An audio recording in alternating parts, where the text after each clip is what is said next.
Hey everybody, Erik and Greg here. Now before you guys throw in your really cool headphones and start listening to this podcast, I just want to let you guys know that I've uploaded half of the podcast to my YouTube channel. This half covers all of the gaming news for the week, as well as little tidbits as to like what I'm playing and what my friends are playing. If you guys want to listen to the full podcast in its original, beautiful glory, you guys can head over to our SoundCloud page, type in Hot Fix into the search bar, scroll down a little bit, and you'll see our little logo there.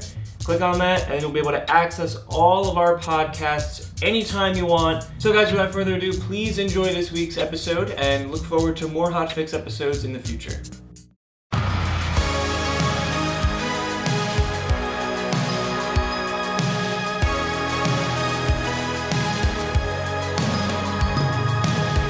Welcome to a maybe episode of Hot Fix, or a side one. Who's to say?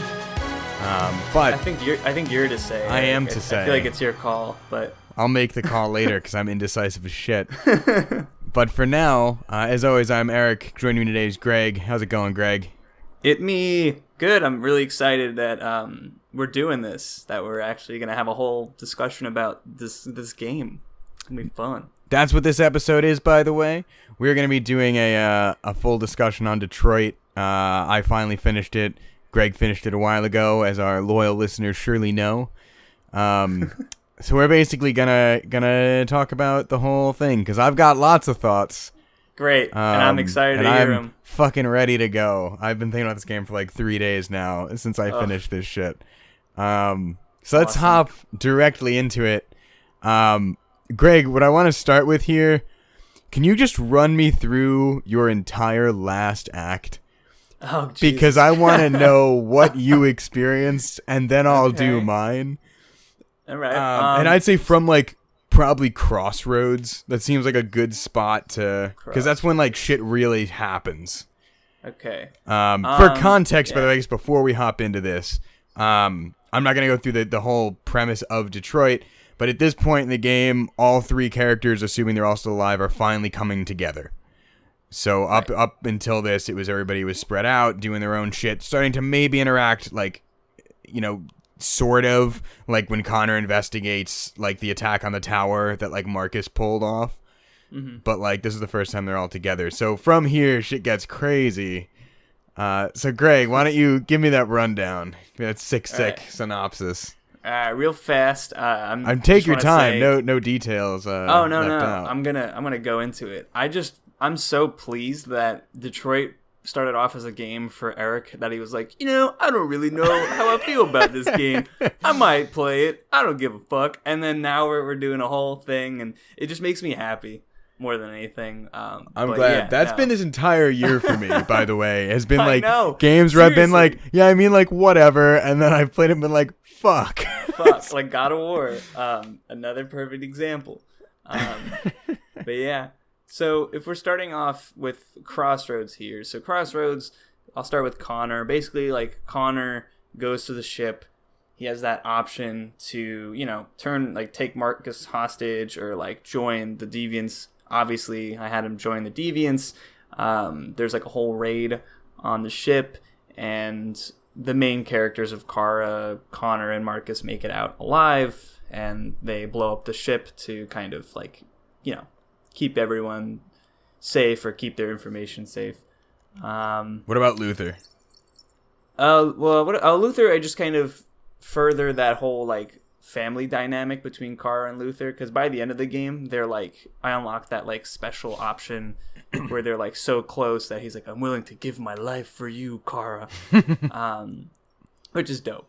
But so, like, all that stuff, the way I played it was Connor trying to die as least as possible and, like, trying to have a good relationship with Hank and also trying to, like, make some fuck-ups, but also at the end of the day, like, try and achieve his mission. And then in the end, he just joins the Deviants and, helps them out. And then we get to, like, there's this whole scene where they're at a church after Jericho goes down. And basically all the Deviants are waiting for Marcus to, like, give the final order.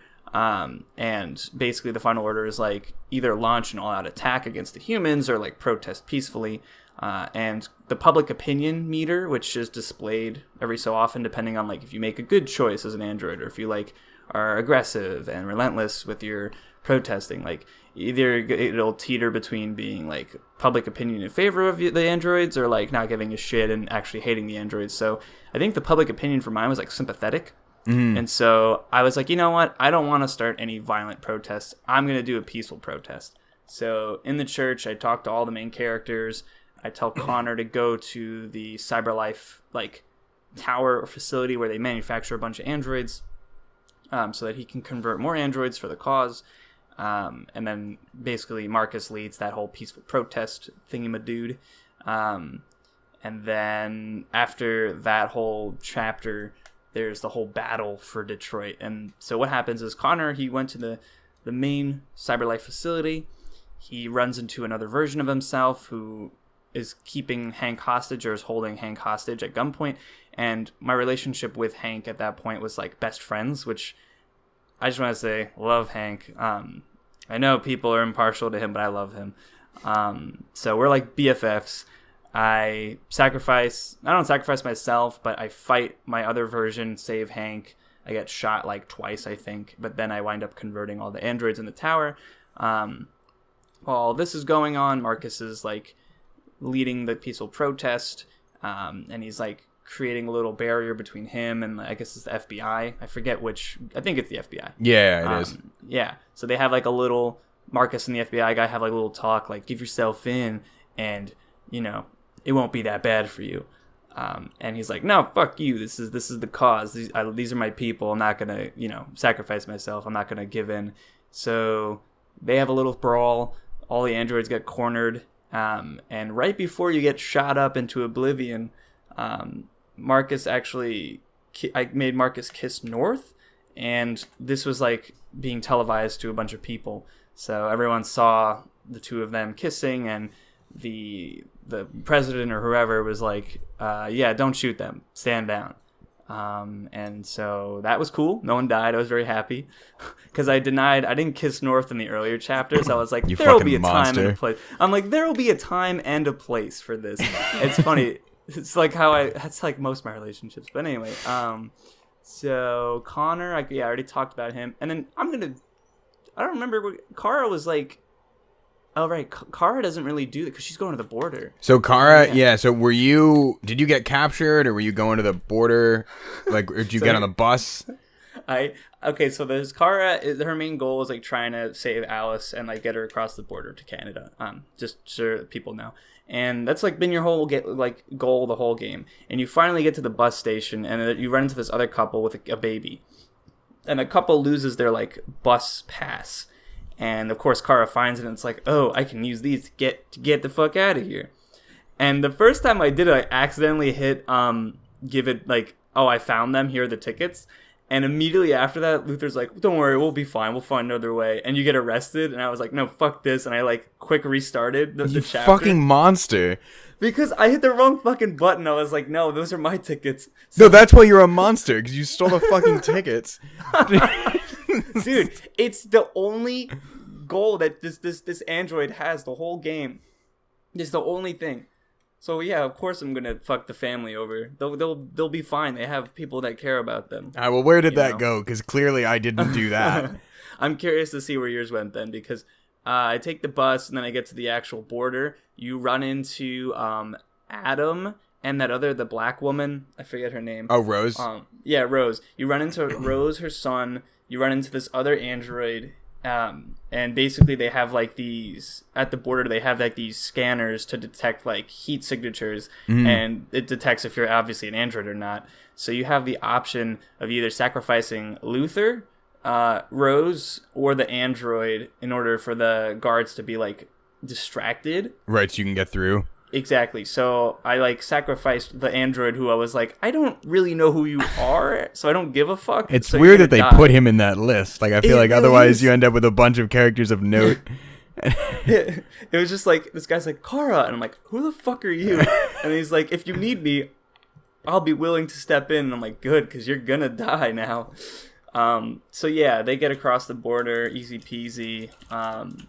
And then yeah, those are like the big moments. And I'm curious to see like what other chapters you had to play through. And I'm also curious for like the smaller little moments like kind of tucked away in the other chapters. But yeah, I want to know what happened with you. So I'm trying to look up who the fuck you sacrificed here. I forget his name. Just some white android. I don't remember. So we had some very different experiences. Also, I looked up a handful of endings that I didn't do. Instead of kissing North, the best ending to that, my favorite, was singing. Because that was honestly like super touching. That you literally just all start singing this song about like freedom, and it's the same reaction, like the presidents like don't shoot them.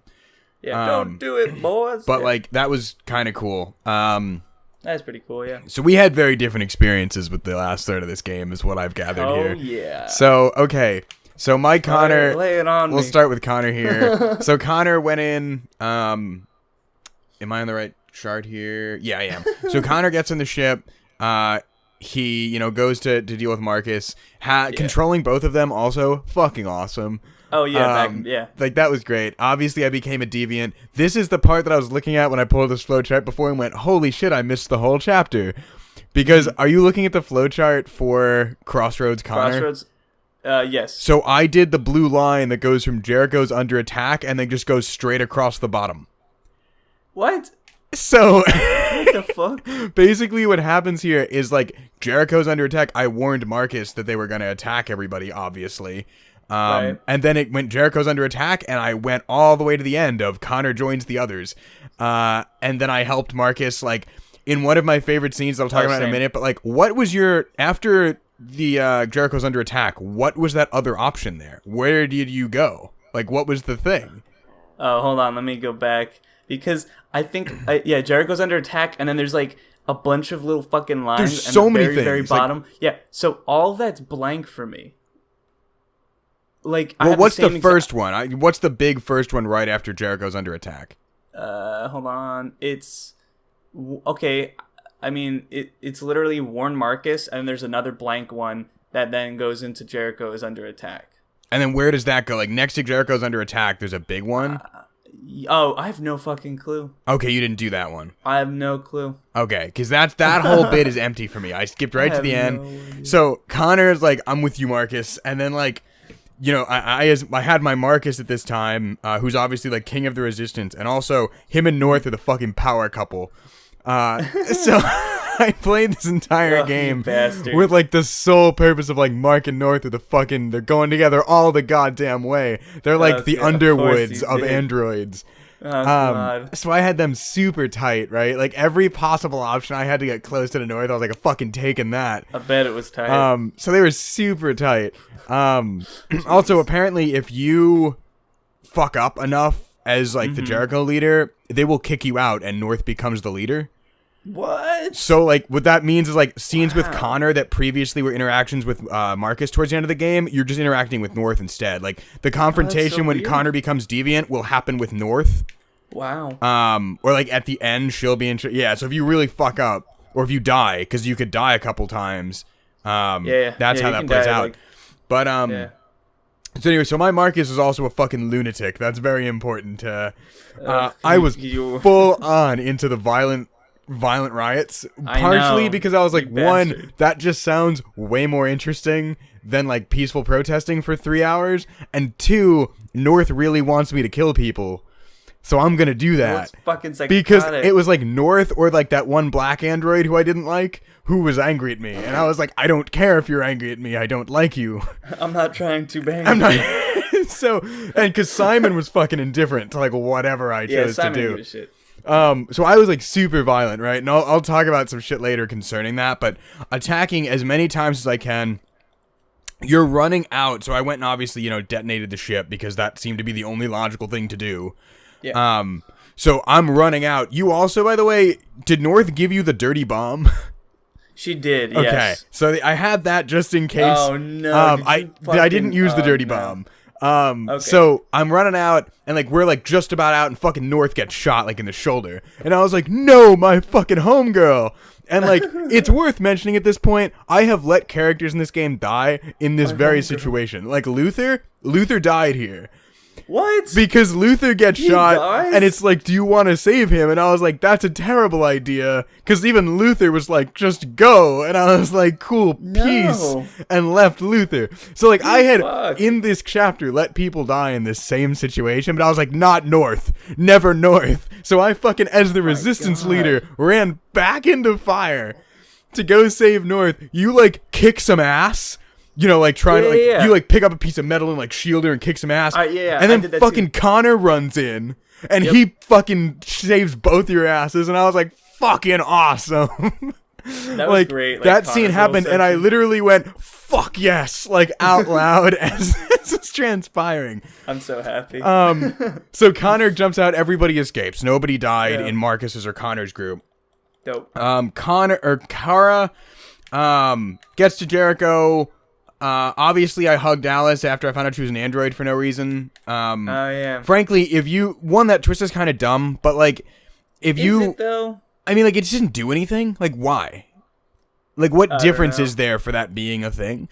But like, also, like, if you find that out and then start being distanced, like, fuck you. Like, I literally made no difference to like the character at all. But obviously I was like tight with her still, so we're on the way out. I left Luther to die because I was like, that seems like the only reasonable thing to do. I played dead outside so the guards didn't shoot me. I did the same. And then we escaped out. So that was pretty much what happened in Kara's. The biggest thing is just what's his name died.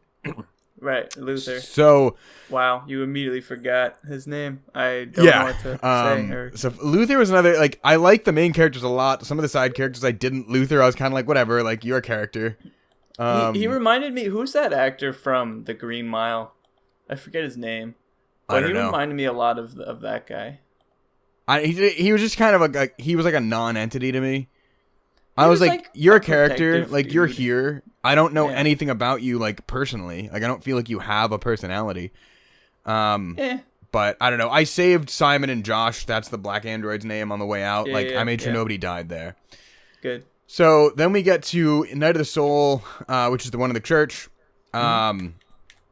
Apparently there's a bit, by the way, where if Carl doesn't die in the beginning of the game, which mine super did. Yes, mine too. So if you, instead of taking it, if you fight back, you'll accidentally murder the son. Yeah, you push him in his like and his like neck breaks. Thing, But if that's the case, you actually go and talk to Carl here instead of paying respects. And there's a way where you can kill Carl here. Not like directly with your own hands, but you'll like basically give him another heart attack because you're so like aggressive. So that's a thing. I didn't do that. I paid my respects, but like that's a thing you can do apparently. I thought he just died on his No, like he's still alive. No. I meant like if you don't push the son and then you know the Carl's still alive, he doesn't have that heart attack, you visit him in the hospital, doesn't he still die? So not always. So depending on how you hold that conversation, he's either totally fine or dies. He doesn't straight up have a heart attack, but your discussion is what either causes his death or doesn't. Okay, interesting. And if you're just like a lunatic, he's like, he just dies. He's like, I can't take this. I played my Marcus as like a violence-loving sociopath, but who still had some morals and was a little bit remorseful about it. So I wasn't just being angry all the time. But angst kid. Pretty much. But anyway, so we I talked to everybody. I spared Connor and was like, hey, go, free all the androids because that sounds dope. Frankly, that sounds really cool. Yeah, it's a cool little section. So that brings us to the battle for Detroit. Here we go. So Lay it on me, boy. So much shit. Let's start with Connor. Lay it on me. So Connor at Cyberlife Tower, obviously full deviant. In the elevator, I forgot to disable the camera. So like we get to the bottom of the elevator and there's like 5 guards who are like guns pointed on like the bottom floor, and like Connor looks at the camera and he's like, "Damn it!" And I was like, "Yeah, fuck me. I didn't even think of that." So there's this dope bit where you kill all the guards. You literally like pick up one of the guard bodies from the elevator. As the door opens, you have like 5 seconds to pick the order in which you want to kill these 5 guards. Right. And like, I don't know if you can fuck this up or not, but it was cool. Connor's basically John Wick. Oh hell yeah. So I ended up with, other Connor comes out. I gotta level with you here. So I was friendly with Hank the whole game. Like I wanted fuck him. So I wanted Frank and me to be tight, and we were. And the only time Connor died was when he died saving Hank in the tower. Like I dove on Hank in the Stratford Tower when the deviant's attacking, and that kills Connor. But that was the only Connor death I had, and I had minus the Tracy's, who I 100% killed because I was like, why would I not shoot you? You're trying to kill me. I didn't kill any of the deviants either, so we were tight. That said, I super sacrificed Hank. No. Because so like every situation in which this game went, you can save this person, but it's risky. I went, why would I risk that? We have bigger shit to do. So when Hank was like, just do it, Connor, I was like, okay. So I let him get shot. Fucker. Me and new Connor have a fight. He like kicks your ass, but then you could swap consciousness with him. So like, wait, I don't remember that. So this is like basically what happens. This might only be if Hank's not around. So like he kicked my ass, and then like I was like on the ground crawling, and my couple options were like charge at him, shoot him, like run away, or transfer if he gets close enough. And literally you grab his hand and like swap minds in bodies. What? So like I didn't think the new Connor is now in the body he just fucked up, and he's just basically like, well played, Connor, and then dies. That's great. So then I woke up all the androids. Hank had like a pretty nice death where like I didn't even feel bad about it, because he was like, maybe, you know, this is what we should have been doing all along. I'm just glad I get to go see my son again. And then he just, so I was like, okay, like he's like actually content with that. He's not like, fuck you. Like he's pretty fine with death because he doesn't really have anything to live for anyway. So like I didn't feel too bad about that. So he gets all the androids. Kara, I was on the streets, snuck past all the soldiers, did not save the Jerrys because that seemed like suicide. I saved them. So when it got to the security checkpoint, I took the detour. At the bus terminal, I was not a monster and did not take the tickets. Your loss. Worth noting also, if you didn't kill Todd early in the game, he shows up here. Which one's Todd? The dad. Like that's Alice's father. right. He shows up. I killed Todd. So I didn't. And he shows up and could fucking ruin you. Like you could lose. So he sees you and he starts like flipping out, calling for the police. And you need to be able to talk him down, or he will just be like, she's an android and you'll die. Shit. So you talk him down, by the way, by talking about his past, and Kara's literally like, yeah, your one daughter left, so you got a new one, and you couldn't even do that right. And he's like, you're right. And then like you could let Alice like give him like a hug goodbye before. But yeah, if you don't do that, like if you fuck that up, you just lose. That's interesting though. So if you can't get on the bus, which you can't without the tickets, if you walk around back, and what you could have done is fucking Rose and Adam are chilling around the back. And they're like, there are checkpoints at the border. You're not going to make it through. We have another way to do this, but it's risky. And Kara's like, fuck yeah, let's do it. Because what else am I going to do? So you end up literally on the river trying to cross it in fucking boats to get to Canada. What? Yeah. So that's fucking awesome. It's like you and Alice in one boat, or Luther if he's still around, but mine was no longer around. What the fuck? And then like a couple other androids. You're like halfway across the river, and like this one guard boat comes up and sees you and starts mowing other boats down, right? And like you have like 6 options what you could do here, and like 5 of them fuck you up. Like, if not directly, then later. 5 of them. But, like, the one option I was like, obviously, is you can literally just dive underwater and, like, hide. Sure. So I did that shit. The Coast Guard opened fire. Nobody was, like, neither me or Alice was, like, injured or killed, which could happen depending on what you do. The boat is now sinking, though, because, like, there were gunshots in it. So you literally, on this boat, like, in the middle of the fucking river, have to, like, quickly, with the timer ticking, like, get rid of extra weight on the boat. And then, like, figure out how the fuck to get across it. And, like, my solution to do that was literally get out of the boat and push it. So, where I was, like, pushing the boat, like, and there's, like, a UI thing of, like, internal temperature, you know, approaching critical levels because, like, you're freezing to death. So was Kara at this point, or so was Alice at this point. Once you get across the river, depending on whether or not anybody was injured, basically, you both make it, or one of you makes it, or none of you make it. Both of mine made it. Jeez. I made it across. There's a bit where like you think Alice is dead, and then she wakes up, and then like the happy ending is like they're both like on the riverbank, like smiling, and they're like, "We're gonna go start a new life."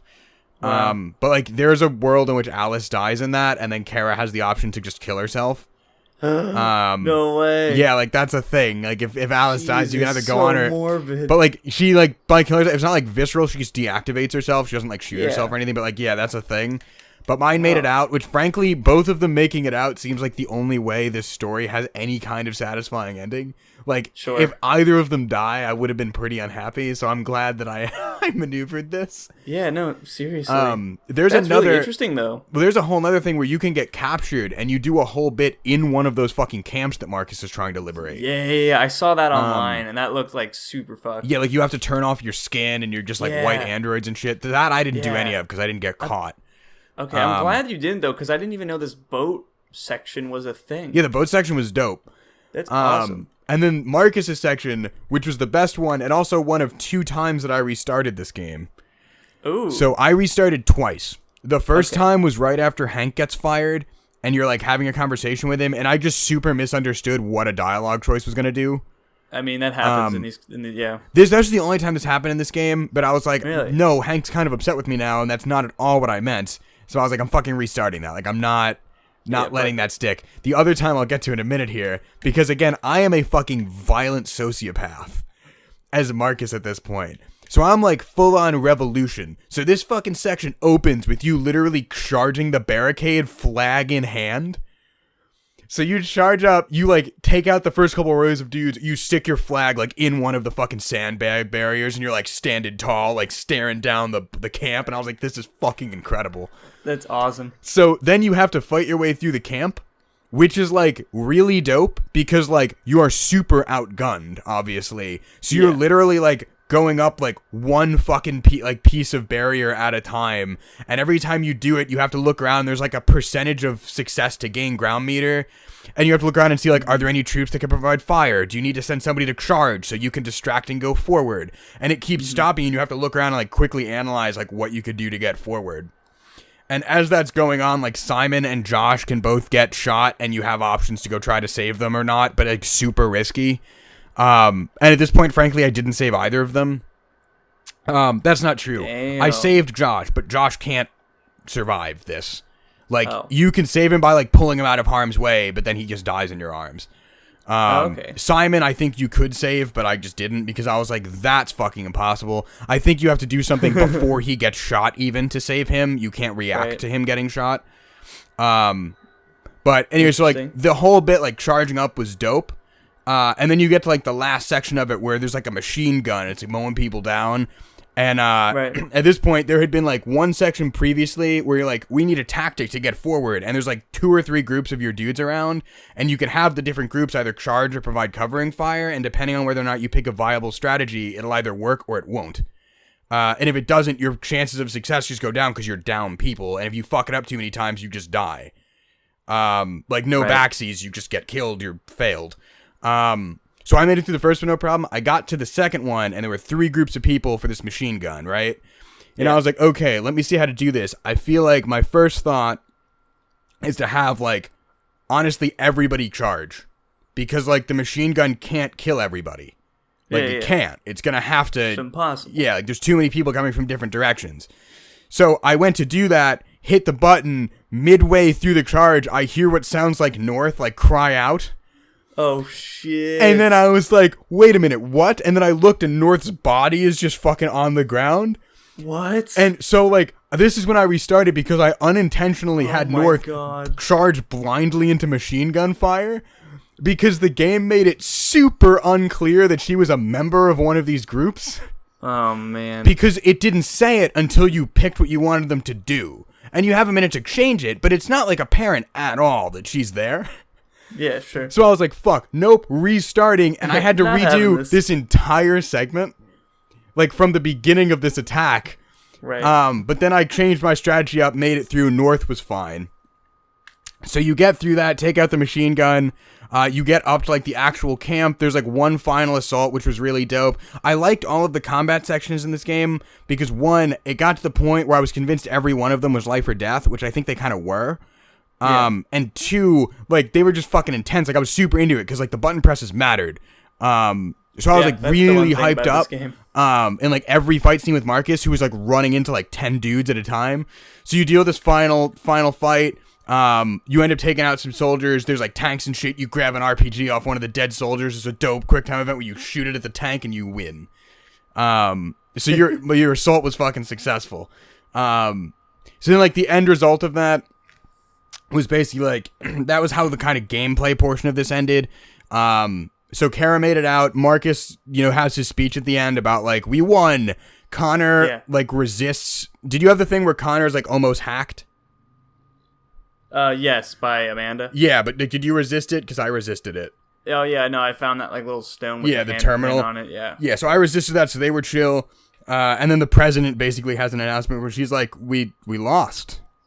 We have to evacuate Detroit because they overran the city. Like there are fucking millions of them because Connor brought like all the reinforcements. And he was like, "There's too many. We lose." So they just like, it ends in the same way as yours. It sounds like where like you get the city, but in a very different fashion.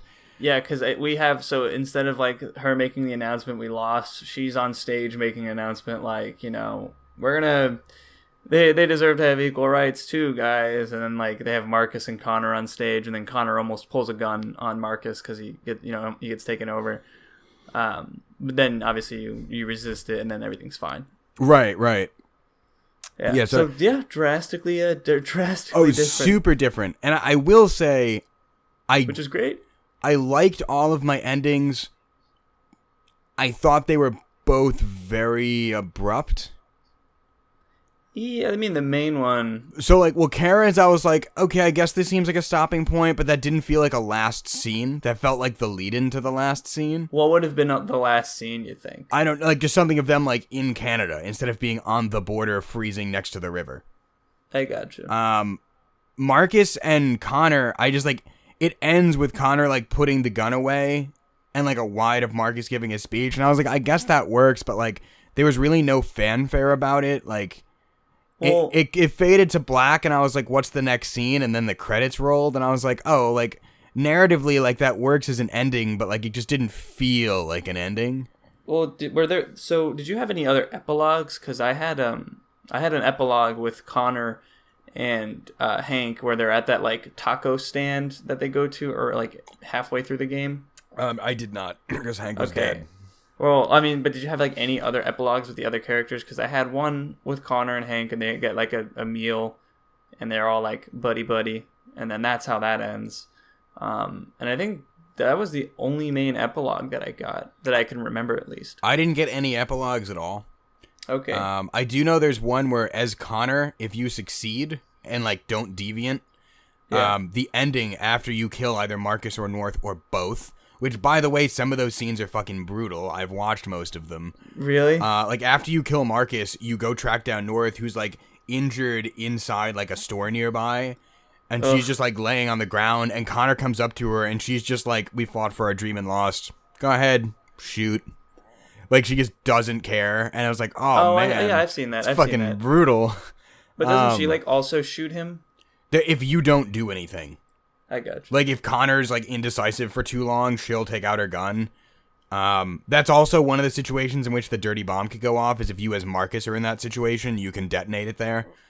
Oh, interesting. That ending is also great. Like, so Connor shoots you, but you're not quite dead, and he walks outside, you detonate the bomb, you see it through the window, and then there's a shot, like a profile of Connor, with the bomb exploding in the background, and he's just like, shit. And then that's the last time you see Connor. Oh, fuck. But I did not detonate the bomb. I was not given the opportunity to do that. Oh yeah. You do in the peaceful one. You have the option at the end when you get cornered. Yeah, to just detonate it. Bomb. Yeah. That feels super contradictory to your peaceful. It was such a weird option. I was like, why the fuck would I do this right now? What would provoke me? Well, you know that if you agree to the FBI guy's bargain, he kills both of you. Oh, I bet. I was like, no, fuck you. I'm not doing that. Yeah, like after you surrender, he shoots North in the face. And then he's like, yeah, he literally has the line of like, you really fucked this one up, Marcus. And then he shoots him too. Oh, that would have pissed me off to no end. But I mean, like, it makes sense. Like, why the fuck would you believe him? No, I know. It's just like, ugh. But so what was your I fucking loved North. North was my fucking girl.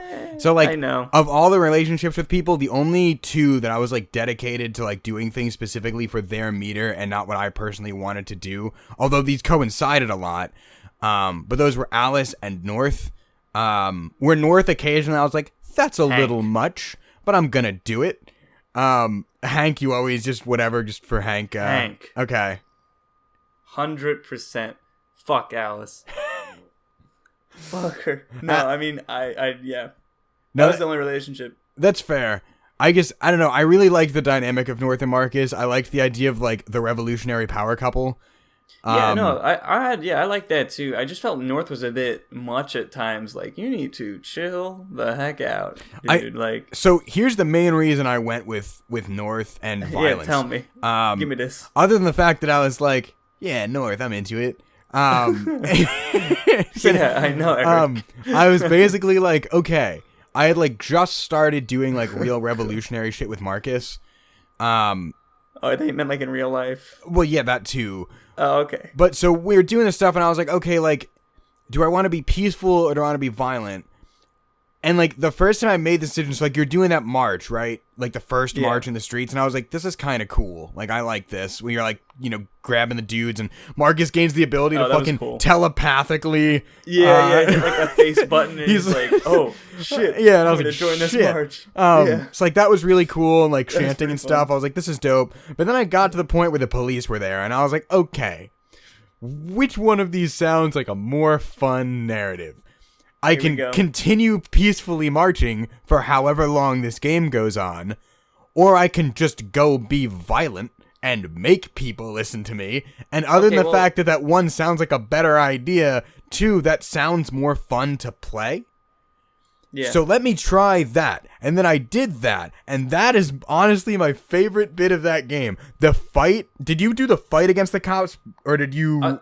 Okay, so I was about to say, like, I didn't play this game outright in a peaceful manner. Like, there were sections like where there's a scene where you have to like deface a courtyard or whatever. Like you have to like put up your fucked that courtyard up really bad. Yeah, I fucked it up too. And at that point, like the public opinion was neutral. And then I did like the march, and the two androids were like, they're gonna fucking kill us, we have to do something. And then North was like, we have to attack. And I'm like, yeah, why not? So I attacked the guards in that sequence, and I was like, fuck, this was a bad idea.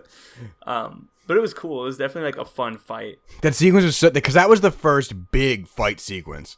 Yeah. And like you ran and the music was kicking and I was like fucking nailing it. I was like, holy shit. Like this is for real, man. Like we're not fucking around. Like people are dying. People are getting shot. You have to save North at one point. I was like, fucking awesome. It's all things Eric likes.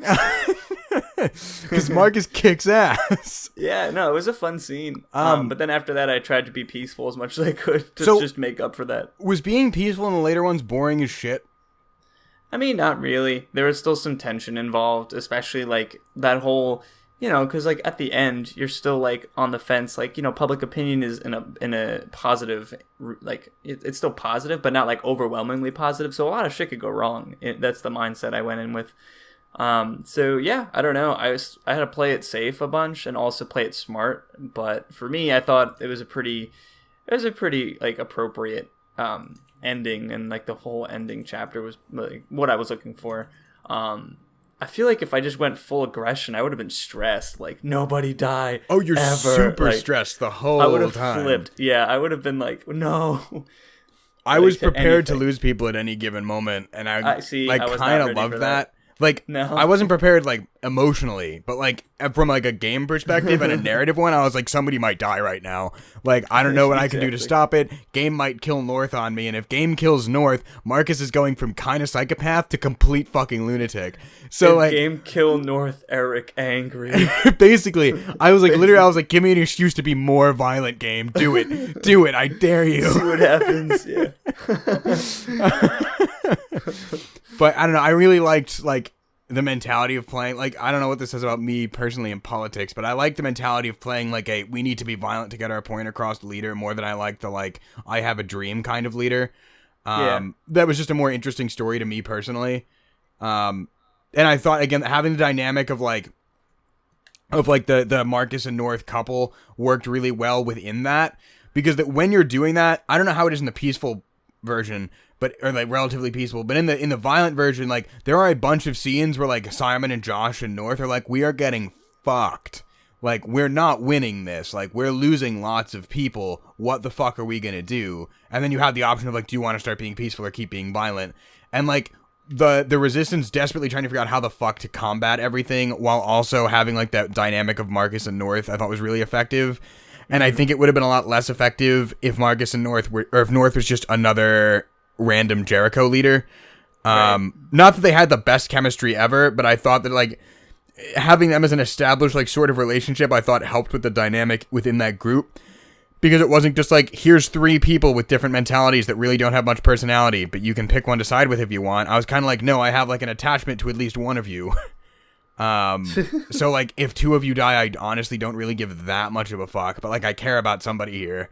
And I think that helped a lot, because like, I didn't give a fuck about Josh. Simon was fine. Yeah, I didn't really. Yeah, he was just very neutral, like whatever.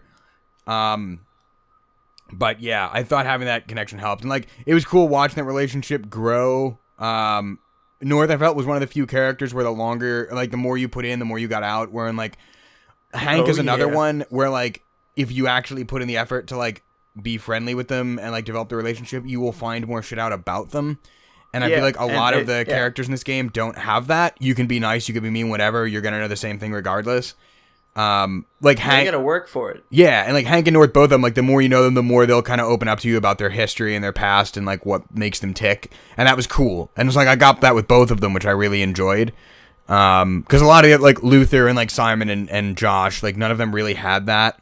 No, not the same emotional weight for like their the conversations and the results that you'd get like from talking to them a certain way. Yeah, and like even small sections, like when you're before Connor comes in, it just ends up being Marcus and North. And I was like, this is a cool conversation. I don't know if this conversation would really mean much to me if she was just another leader who stayed, but because this is like an actual thing and I could end this in a sort of intimate moment right before the big battle, like this has become kind of an effective scene. Mm-hmm. And I thought that worked really well. But I have no regrets on the crazy violent ending. Like I was ready for this game to go like full mid 2000s morality and being like, oh, you were evil, here's the shitty ending, douchebag, like fucking Dishonored style, like, oh, you wanted to kill people in the game where we gave you all the fun shit to kill people with, hope you didn't want anybody to live happily ever after. And it's like, fuck you, game. And like we've kind of gotten past that with a lot of things, and I'm glad this game seems to have avoided that. Because, like, I'm pretty satisfied with my endings, and on a grand scale, they're similar to where you ended up doing the other route, and I'm glad I wasn't inherently penalized for being a douche. Yeah.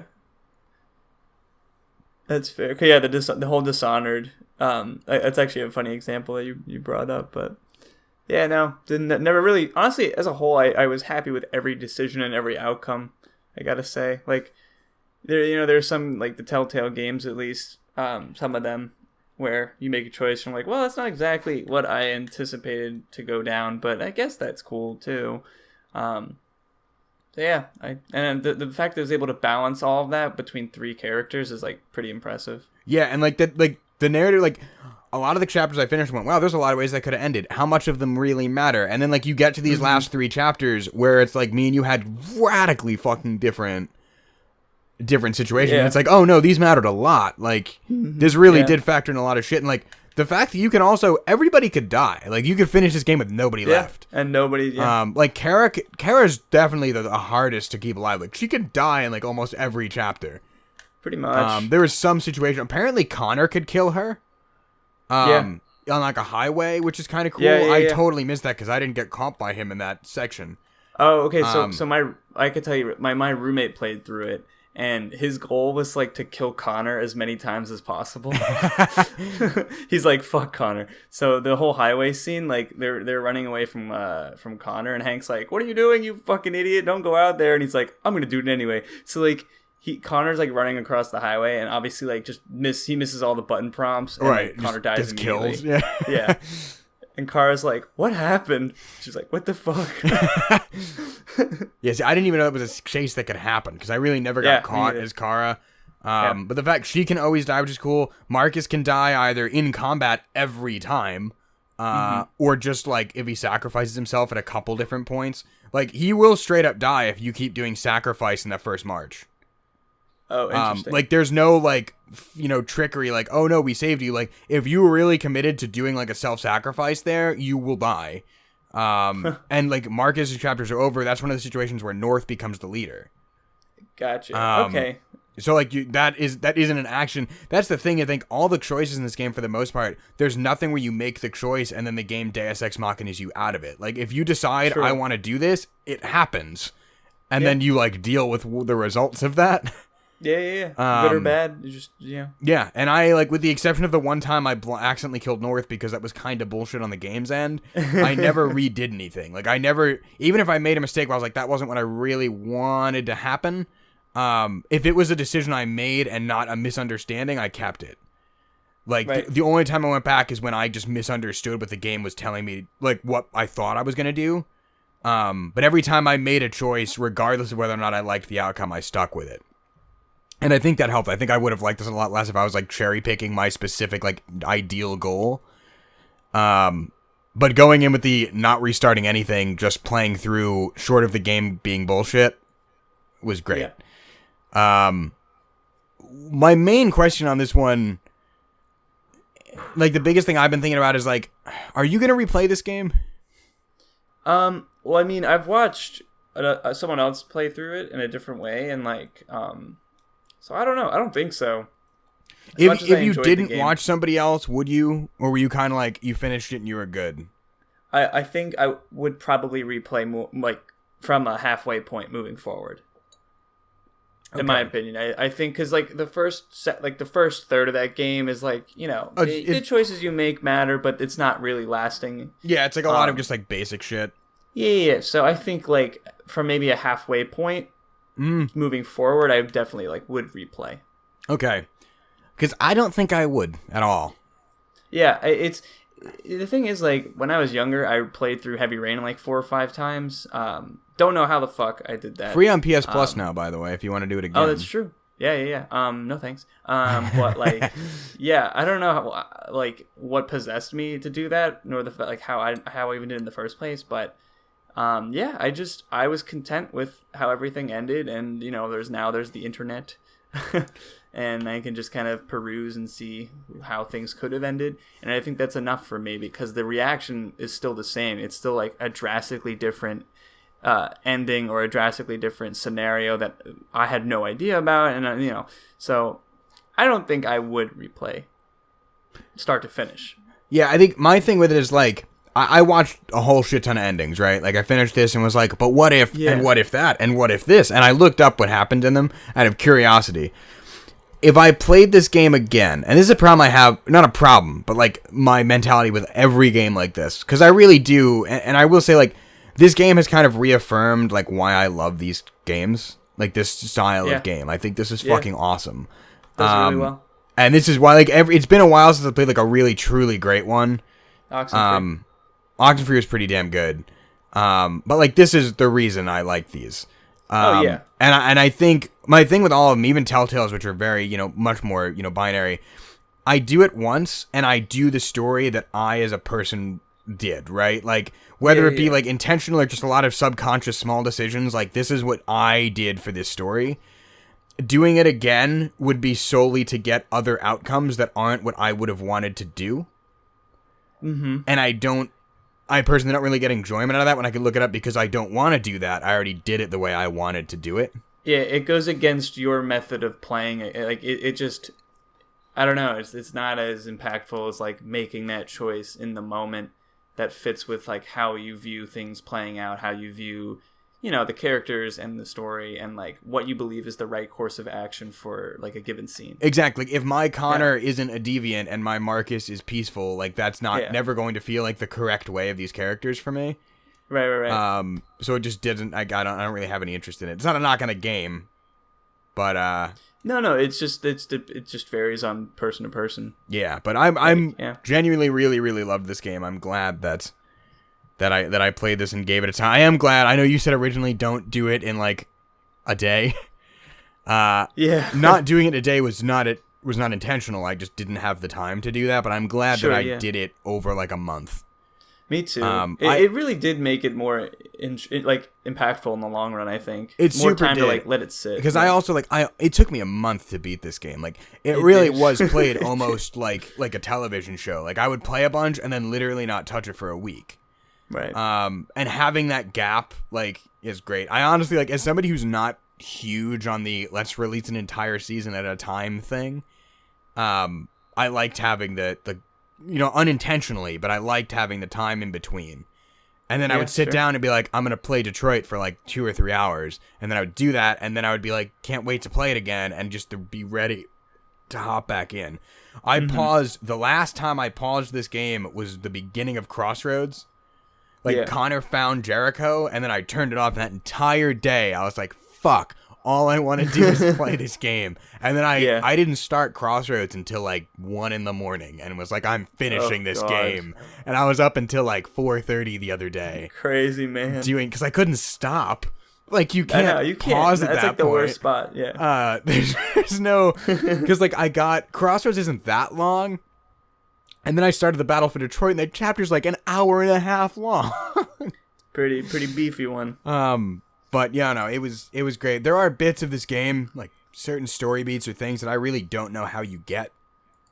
Like I've done some delving and I still can't figure out how you get certain results from this game, which is impressive. Because there's a lot of them. Yeah, and also like I really liked the payoff with the software instability for Connor. Yeah. Because the whole game I was like, I don't actually know what the fuck that means. Right. And then like if it's not high enough, you can't go deviant. Yeah. Like that's an unlockable option, which was cool. I liked that. You can't just do it if you haven't been playing towards it. Right. And like if you die every time, you also can't do it. Right. Because you get like your memory wiped. Yeah. Which that was cool. Like there was a lot of shit like that where it's like even your minor interactions throughout the game, because software instability, obviously there were a lot of big ones, but a lot of those were like smaller things. Right. Like a lot we just like how are you talking to Hank in this scene honestly affected your software instability a lot. Yeah, because it was like, well, here's the more calculated response that like a machine would say, and here's a more like sympathetic or like like human from the being heart answer. Kind of thing. Yeah, exactly. Yeah. But yeah, I think I'm trying to think. Is there anything we forgot here? I feel like we covered this pretty. I mean, in terms of like the big moments, yeah, but I'm curious about some smaller stuff. Oh yeah, please be my guest. So, when you go to so first we'll do a Connor one, I guess. But when you go to the guy's house, the guy who like founded CyberLife, right? Yeah, Kamsky. Yeah. You have that whole scene where Connor can either shoot that Chloe android or like not shoot her. Yeah. What did you do? I 100% did not shoot her. Yeah, I was about to say, I couldn't shoot her at all. Like, one, Hank will fucking hate you. Yeah, yeah, exactly. 2, like, that was just fucked. I think making that decision, I thought, became easy to me. That's one of those decisions where I'm gonna actually pull up the flowchart. I think like some really small amount of people shot her have done this. I'm pulling up the world stats here. I'm gonna go to it as well. Give me 1 sec to switch over. Okay, so 86% of people spared Chloe. Yeah. So like that's one of the. This game is like pretty good with having like who knows where the stat's gonna be, but like that's one of the ones where it's like okay. And I think the reason for that is because you're playing other androids, and you know that they're not just robots. Right. I think if this game is all Connor, I probably shoot Chloe. Oh, fair, yeah. But because I know that that is one thing I will say to the game that is like kind of a negative to the narrative. Whenever the game tried to play it as like, do robots really have emotions, or are they just simulating it? I was like, well, I'm playing 2 of them that do. So, like, I know they have emotions because I'm doing it. So, when it was like, kill Chloe, is she a robot? And I was like, yeah, but she's still alive. I know that because all the characters I'm playing are very much alive and not robots. Right. So that was like the one, again, like, pseudo-negative that I had. Is just like it made it really obvious to be like, obviously they're fine. Like I know they're okay because I lived it. This is my life now. Yeah, like I thought the decision to hide important information behind that choice was cool. Because like if you don't kill her, you just don't get any information from him. Basically. So that was neat. But like, yeah, I mean, you can find it out anyway. And that section was cool. I'm glad I got that section. I feel like if I found out, like, hey, because he will tell you where Jericho is. And I feel like if he tells you where Jericho is, Connor's story loses a lot of, like, kind of tying together. Where, like, I feel like a lot of, like, the random investigations were cool, but if I didn't have that big, here's all the stuff you found throughout the game, figure it out kind of moment, it would have been very, like, okay, that was just really disjointed. Like, I did all these investigations, but for what? Like, none of them actually told me anything. I found out because I talked to this dude. I could have just gotten there in the first place, and it would have been the same thing. 5 chapters. Yeah. So I thought not doing that worked really well, because that was a cool section, and like I liked that. Like, oh, you didn't find these pieces? Good fucking luck to you. Like, you need to have A, B, C, and D if you want to figure this out. How did you figure it out? By the way, I figured it out by breaking that statue and got the map out of it, and then I synced up my memory with the There's a fucking map in the statue? So, okay, yeah, so what I did... That's dope. So, I tried to wake up a couple of the androids, but, like, all of them hated me. Because I tried to wake up the one android from the tower, who was like, fuck you, I know who you are. Then I tried to wake up the android in the beginning, who I straight up lied to before the cop shot him. Oh, yeah. And he was like, fuck you, you lied to me. I was like, okay, fair. The one Tracy who I shot, I was like, I'm not even going to try. Like, you're 100% not going to help me. So I was like, fuck, there has to be something in this stuff. And yeah, like, there's if you rewatch, like, the footage of the android who made the statue, when he is in the cell earlier on, he has a line of, like, it's inside. And you at the time are like, what the fuck do you mean it's inside? And then I was like, wait a minute. And the statue's next to it if you grabbed it. And if you break that statue, there's a map to Jericho inside of it. Or rather, there's a map showing, like, that train station. The Ferndale one, and then you need to like find a way to like make that evidence like seem legit and like back it up. So I like I probed the memory of the one dude from the tower, just searching for this Ferndale thing, and it matched up. But what did you do? Like, what was your whole deal there?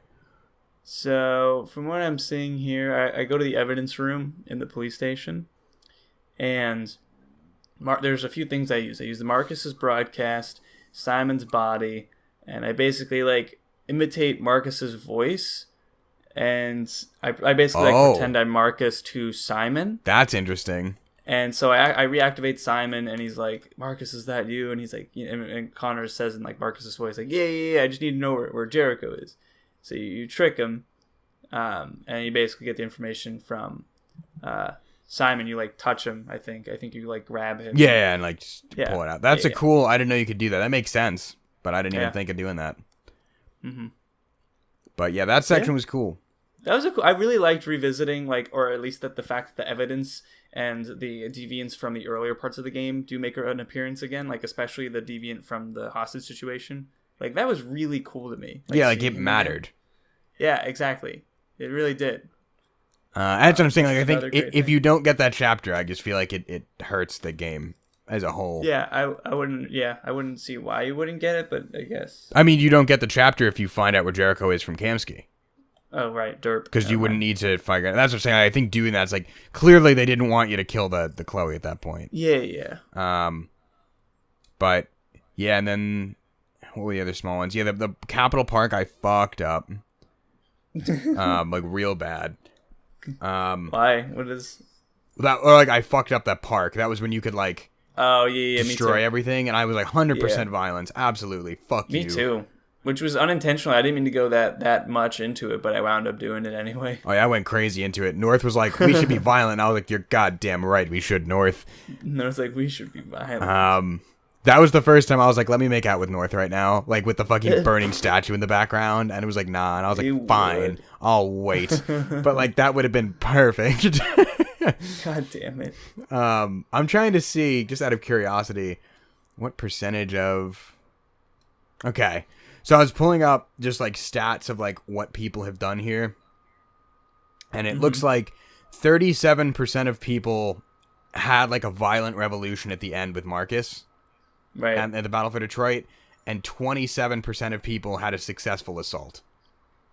Ooh. So that's like a pretty like less than half of people even chose violence. Like almost like only like a third of people even chose the violent option there.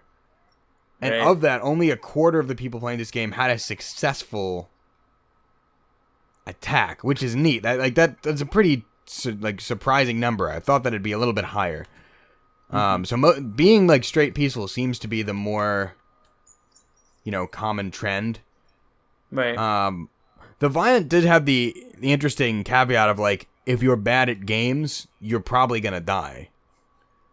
Right. Like if you're unfamiliar with which like most of the game it didn't really matter, but like some of those sections and especially some of those the riot scenes and the action scenes did very much become like, oh, you don't know the buttons offhand really quickly. Good fucking luck to you. Basically. Because some of those got rough. And they were actually tricky. Quick. Like the ones at the end with Marcus, like when you're like fighting through those soldiers in the camp, like it is ridiculous. Yeah. Like you literally have like less than a second for some of them to like fucking nail the button. So they get like pretty tough. Like I'm intimately familiar with this controller, and I was like, where's the square button? Every now and then it'll also be like fling the controller to the right, and I'm like, fuck you, game. I don't want to fling. Just give me a button, bro. Fling the controller. I hate that. I hate moving the controller. It's more immersive, Eric. No, it's not. It's the opposite of that. I'm immersed when I'm like laying in my chair with the controller on my stomach. I'm not immersed when I have to move. Just move your stomach. But I don't know, was there... you figure out how to move your stomach in ways to move it in every direction. But I don't know, was there any other bits that sprang to mind that we haven't mentioned here? Little bits. There was like one choice that was like kind of small, but I like thought about it and was like, that's actually a pretty interesting, like the whole thing where like Alice is like, I'm cold, and this is after you find out that she's like an android, and Kara has the option to like switch that off or keep it on. That is one I super misunderstood because it just said deactivate and I thought it meant Alice. Shut up! And I was just kill like, her immediately. what? Like, Because like, stop bitching. I Turn thought her it was off. like what I took that as is deactivate funny. her like temporarily. You're just like, I'm gonna turn you off and turn you back on later. And I was That's like, so I can't turn off Alice. That's fucked. And then I only later found out what that actually meant. I like the way you interpreted it better. It's like, you know what? I don't need your shit right now. I'm gonna switch you off for an hour. You just like press the back of her head and she just like falls over. But no, that was like a cool little moment because she knows that she's an android, but she still treats her like a human, like an actual little girl, and then like it fits with her whole mission. And by leaving it on, it's like kind of fucked up and kind of, it's like a weird, it's like a weird gray area. I feel like it was like Alice had never actually said she was an android. Right, but this is when Kara already like finds out. But she doesn't address it. No, so I like know. as far as Alice knows, Kara doesn't know. So I could almost take that as being like Kara being like, I don't want to like tell, like if she doesn't think I know, there's no reason for me to change that. Yeah. Because That like, makes sense. why do I want to risk her, viewing me differently or thinking that I view her differently? Because I'm not. Right. Because I'm not a monster. What? Why do you say that like it was directed at me? No, it's more just to people in general who may have done You that. Because bastard. people definitely did that, and if you did that, you're a monster. I don't know. Yeah, I can't get my head around that. Letting If they North chose die to is the same effect. Okay, well that's a bit much.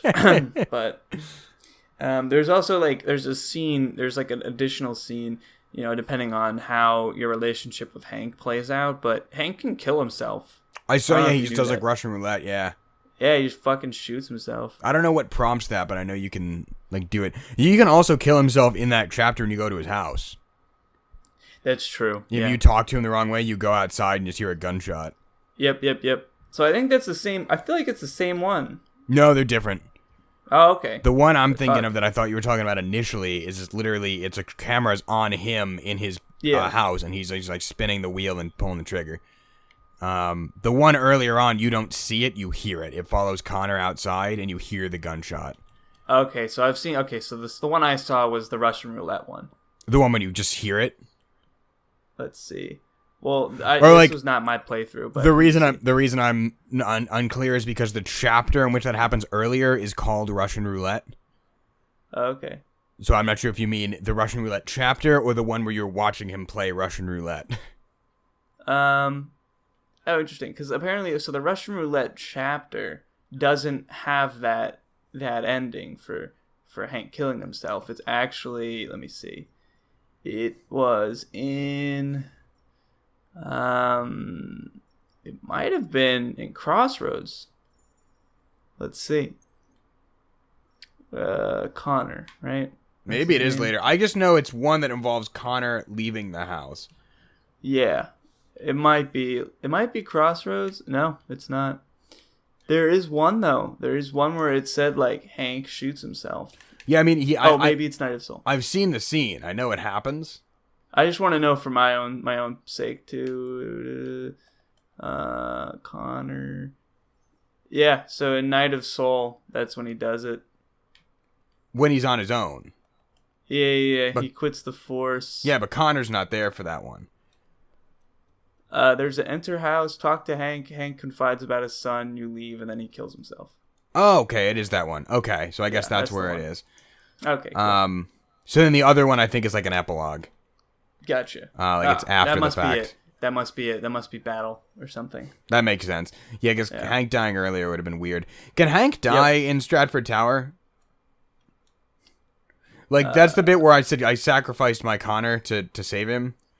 In which one? The tower? So when you're investigating the tower, the deviant breaks free. My Connor died because I sacrificed myself for Hank.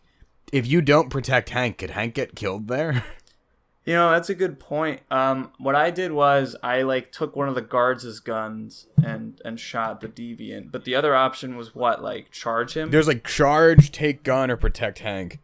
I feel like if you charge him, so either everybody dies except Hank, or Hank dies and Connor. When you protect Hank, everybody dies but Hank. Oh, fuck. So then maybe you tackle Hank and you get shot a bunch because the deviant just open fires and kills everybody else in the room. Shit. All right. Well then, yeah. I mean, the other option is you get the gun, you shoot him before anything like that happens, and maybe the charge when Hank could die. I don't know. Yeah, I don't know. That would make sense, right? If the other one he dies and the other one he doesn't, or yeah, I mean it's either that or he just doesn't die at all because the game needs him around later, which is fair. Maybe that's fair. Because if he is dead, you don't get the "you're fired" bit. That's true. Maybe they have a memorial instead. That's like a 10-second cutscene. No, I feel like I would have seen something about that. No, you can't because Last Chance, Connor, Fowler, and Hank have to argue. I'm looking at the chart. Gotcha. There's nowhere where that could go that isn't them arguing. So he probably just gets pissed at you for not trying to help him, but he doesn't get killed. He maybe gets injured. Gotcha. At most. Yeah, because he has to be there. But yeah, also Hank dealing with Perkins was great. Oh, yeah. When he's going to deal with it. I guess I was like, what is Hank going to do? And I just hear, Perkins, you cocksucker, and then punching sounds. And I was like, what the fuck is happening over there?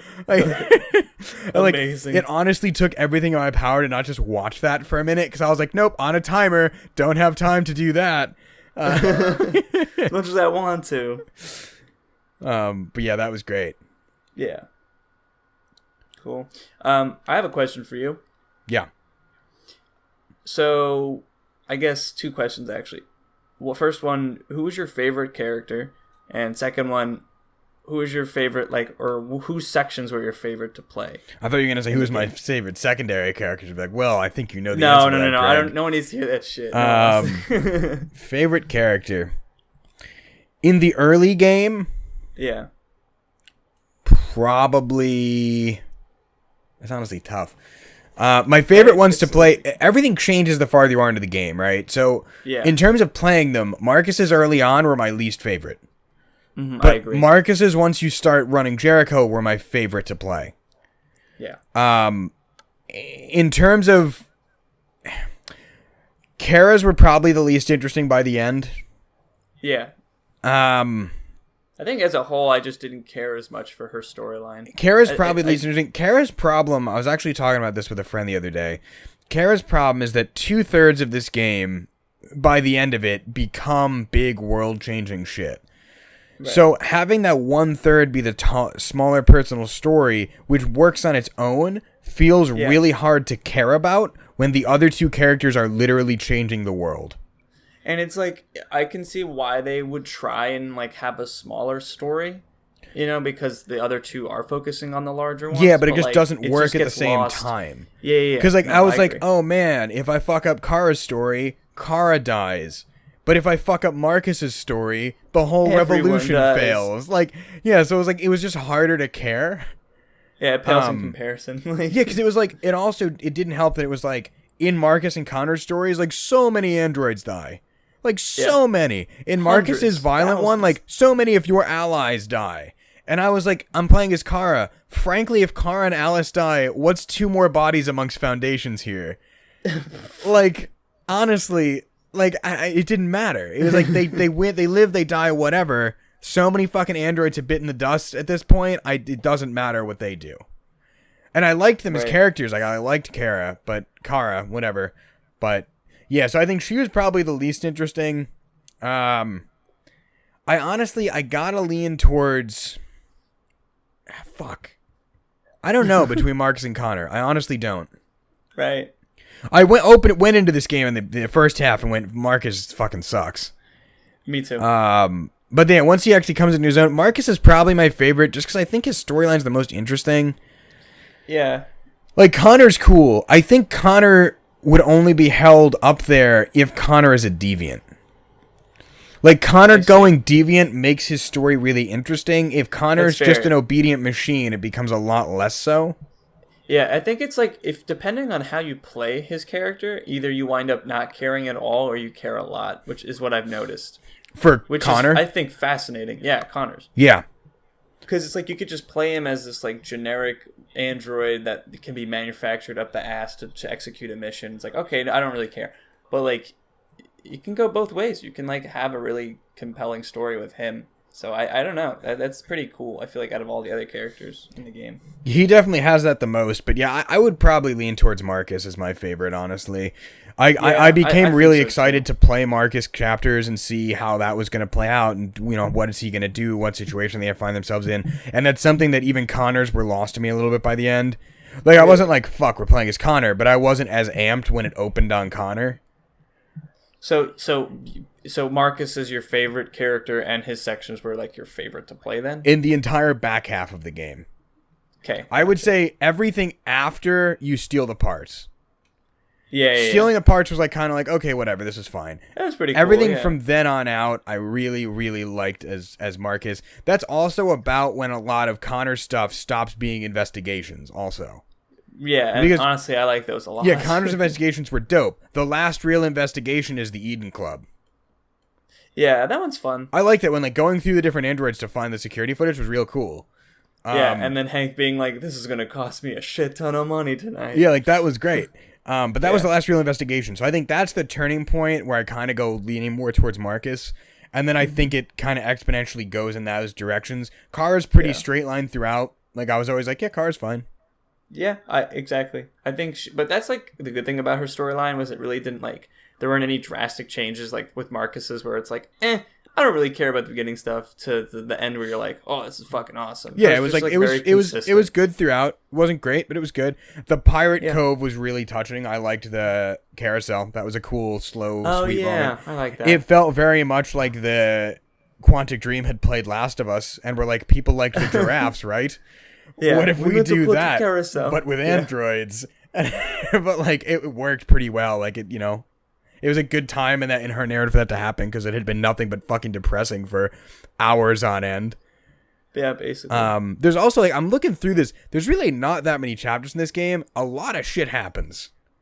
Yeah, but like there really isn't too much. Like even from like after the tower, Marcus has the Capitol Park stuff, the Freedom March, and then Crossroads. Yeah, like that's basically it. But there's so much shit that happens in those. Yeah, they're pretty like chunky chapters too. Yeah, and like Freedom March, I was convinced was way earlier. Yeah, I know. But it's not. That's yeah. The game just works well, man. Yeah. But yeah, so I'd got to go Marcus. I also found out, I was looking up some of the cast. Motion capture spot on, by the way. They look like the cast.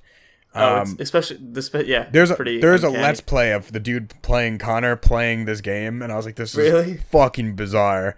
I gotta watch that. I don't know if he does the whole game, but he does at least a couple of chapters. But the only one I recognized, and it took me forever, the whole game, I was like, why the fuck do I know who Kara is? Why do you look familiar to me? And I couldn't place it, and I finally looked it up the other day, and she played one of the lead antagonists in 2 seasons of The Following. Great show, by the way. Yeah, The Following was great. She was Emma. Yeah, I know. I know. Could not realized it afterwards. Place that. I'm also glad you like The Following. Nobody's watched that show. Dude, no one watched that show. But it was great. Really good. It was awesome. Yeah. All 3 seasons. And it was canceled. Yeah. Yeah. Although the Claire coming back in season 2, I was like, okay. I mean, but everything else was dope. Everything. Emma was cool. She was like the best villain. Yeah. But yeah, I couldn't for the life of me place it. But that's her. It's her. But yeah.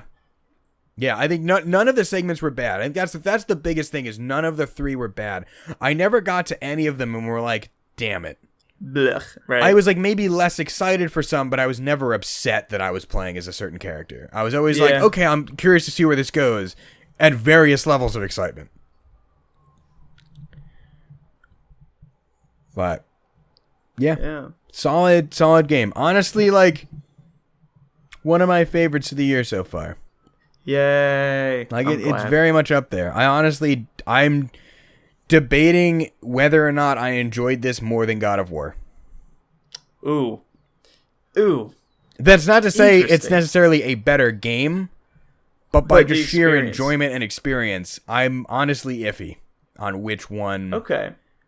That's fair. Comes up farther. That's fair. The 2018 best of list is going to be tough. Let's just say that. I can't wait to get just all around, really, for just games in general this year. There are very few games I've played this year and been like, eh. Wait, what else have you, what are the 2 other titles so far this year? Well, fucking Celeste, which I did in January, and I almost forgotten about it was this year because it just was so long ago. Yeah. Let me actually pull up my list here. Hang on. Because so here's what I've been doing this year. And this is actually great. I highly recommend this. I've been doing this for movies, television, and games. Anything I watch, I have a list for what I watched for 2018. Movies I separated by month solely because I wanted to do 10 a month. That was just a goal of mine. But television and games, I just have a long list. And this is actually great because, when I go at the end of the year to be like, what were my favorite movies and games, I could be like, oh, this is what I watched this year. That's pretty nice. But 2, it's kind of, even now in July, I'll pull up the list to add it and be like, oh, fuck, right, I kind of forgot I played that game. That was cool. It's a cool, quick refresher of, oh, yeah, that's a thing. Because, it's really easy to forget. There's so much stuff to consume. It's really easy to forget about games that you played. And this has helped me, pretty significantly. That sounds good, yeah. But Celeste was great. See, what else would I classify as great? Mario and Rabbids wasn't this year released, but that was a really, really good game. I really want to play that. Oxenfree I played this year. Oh, so good. Shadow of the Colossus I played for the first time this year. I replayed both Bayonetta games. Into the Breach was fucking awesome. The Dark Souls remaster was top notch. I replayed Last of Us, which was pretty good, as we established last time. I'm playing through Breath of the Wild now and honestly having a blast with it. Cool. Wolfenstein 2, for the most part, I really, really liked. The only game on this list that I'm looking at being kind of fuck that was Far Cry 5. Oh, yeah. I have no interest in playing that. Kind of fuck that. Even Nier Automata, which I had a lot of problems with and still do. The other day, I was actually talking to Ben, there are bits of that game that have stuck in my memory that I remember fondly. Oh, nice. My issues with the game are still very much persistent, but there are narrative things where I'm actually, that was kind of dope. Now that I've thought on it for a while, I really liked that one part. Yeah. So there are moments of that were cool. I was listening to the soundtrack, which is dope. Yeah, it's been a fucking solid year for... What I need to do is go through this game list and do the same thing I did with my movies, which is put a little asterisk next to things that came out this year. Yes. to make this easier, because that was a problem that I was having with movies initially, is I was forgetting what came out this year. It's very easy to forget. So I'm doing that right now, because the movie thing I rewatch a lot of movies, or like I'll watch movies that I just missed when they came out. Yeah. So this is kind of that's very helpful to. My movie list is doing well though. I'm up to June. I just barely hit 10. July, I'm only have 1 so far. I got to catch up, but of the 6 months that have happened, I've hit my goal. 5 of them, I went over it in most of those. Are these like new and old movies? Just movies in general. Gotcha. I just wanted to watch 10 movies a month, in whatever context. Most of them have been new. There were a good amount of rewatches with like the MCU movies leading up to Infinity War, but like most of these are new movies for me. But May sucked. May only did 5 movies, but 4 of them were new movies, so I was, evening out. That's pretty good. June, 1, 2, 3, 4, 5, 6 were new releases. So like Movie Pass, man. Yeah. Like I went to the did you theater see? 6 times in June. Did you see they have the thing is called Surge price now? Yeah, but I'm grandfathered in to not have that. Why? So I paid for an annual subscription, not a monthly one. So I did that too. So nothing changes in terms of our pricing at all until the year runs out. Fuck. Okay. So we're But good. That's good to know. So next, whenever that first year runs out, you'll have all the new charges. Gotcha. Although, frankly, like AMC's plan sounds better and kind of fuck Movie Pass for all these stupid editions, I'm probably just going to switch.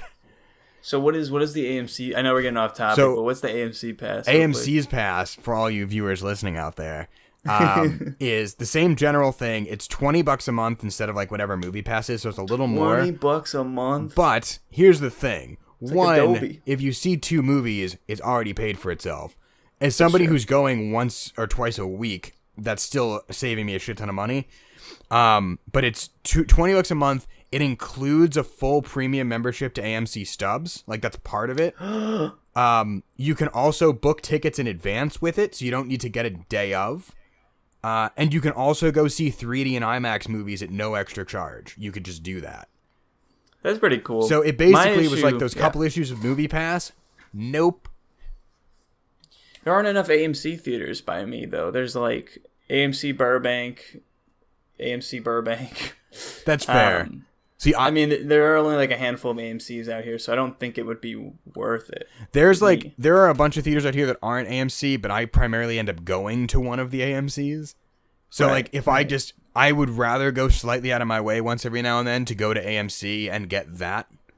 Cause like I almost always go to the one downtown anyway, just cause the AMC downtown Boston is just the nicest theater. Oh, okay. Like there's like some of the smaller theaters that are fine, but like the quality is just less, like they don't have the sound system and the huge ass screen that the AMC does. I want that. And I need that. I'm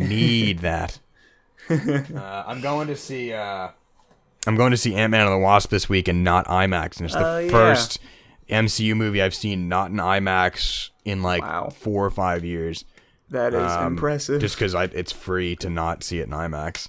There's a fuck ton of Marvel movies too, so damn, dude. Dude, I go see all those in IMAX, but not this one.